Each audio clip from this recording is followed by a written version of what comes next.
The slop stream media strikes again. The Houston Chronicle endorses Bozo for governor of Texas.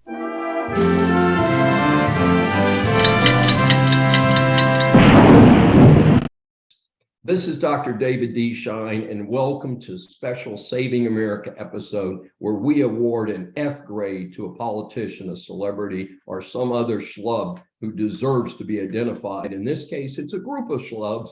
It's the editorial board of the Houston Chronicle. Houston, unfortunately, only major newspaper and so-called major newspaper.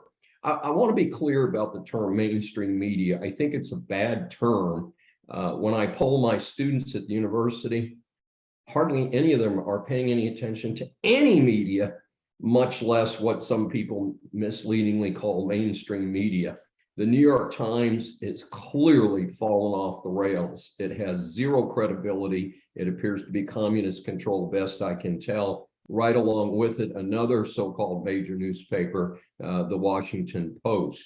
Along the same lines, Hearst Corporation, which is only concerned with making big money and is not local control of the Houston Chronicle, has apparently shifted the Chronicle toward a lost commie liberal philosophy, as best I can describe, and it's certainly not been good for Texas. Of course, about 25 years ago, the Chronicle took over its only rational rival, the Houston Post, and of course shut them down because they didn't want the competition. So much for government interference in protecting our commerce by allowing businesses to absorb competing businesses, reducing choices for the public.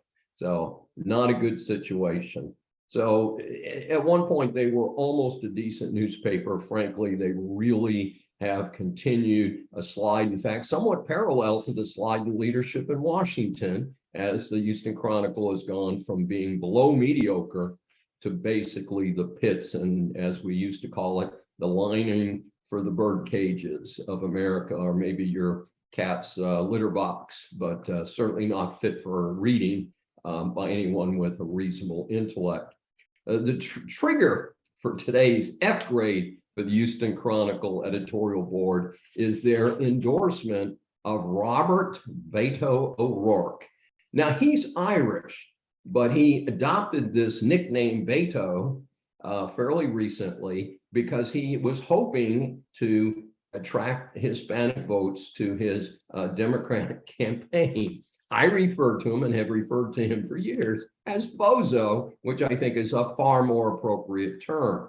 The other part of this, which I find very humorous, is Hispanics are flooding over into the Republican Party. So I'm not sure what Beto nickname he could have chosen, but and Bozo may work just as well for him in terms of electoral votes. But in any event, it is a pretty funny situation, but it's a sad situation because people are wasting their vote if they vote for this loser who favors weak on crime policies, favors no restrictions at the border, as our state and our country are overrun with illegals, many of whom have terrorist backgrounds and have criminal backgrounds from other countries. That's why they've been released to come here.